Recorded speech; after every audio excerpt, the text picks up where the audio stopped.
I'm gonna do something that everyone is doing right now.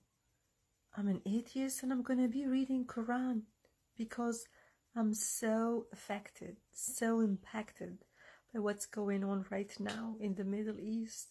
And I finally noticed that some people there are Muslims. So I want to discover their beautiful religion and understand how come they are so strong. How come they can take all this shit? I'm gonna start reading chapter number 1, Al-Fatiha. Let's read it together. In the name of Allah, the Gracious, the Merciful. All praise belongs to Allah, Lord of all the worlds, the Gracious, the Merciful, Master of the Day of Judgment.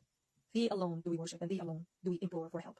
Guide us in the right path, the path of those on whom Thou hast bestowed Thy blessings, those who have not incurred the displeasure, and those who have not gone astray. Ameen. Sadaqallahu al-Adim. And I just want to highlight that this last verse in this chapter, talking about those you are displeased with, or those who are astray, referring to Christians and Jews, of course. The problem with this chapter is that the Prophet Muhammad used to dictate the verses of Quran to his cousin Ibn Mas'ud, who was writing the Quran for him. And Ibn Mas'ud said that this chapter is not actually a chapter revealed by Allah. It was just a prayer, a dua. And his copy of the Quran, the Mus'haf, did not include Al-Fatiha, this chapter, as a chapter in Quran. Didn't include it at all. This is not just something that I'm saying, but this is something that you can read and find in Islamic resources.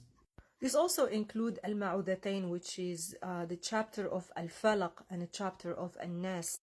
And there are two groups regarding this matter in the Islamic history, Islamic resources. One of them excludes the absence of these chapters in Quran, Al-Fatiha and Al-Ma'udatain. And these scholars, Islamic scholars, are the followings: Ar-Razi, Ibn Hazm, and Al-Imam An-Nawawi.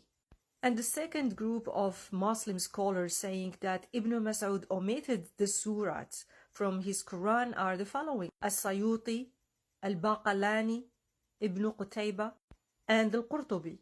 Even At-Tabari mentioned this in his book, the big dictionary, or the greatest dictionary, Al-Mu'jam Al-Kabir. This is really a big deal.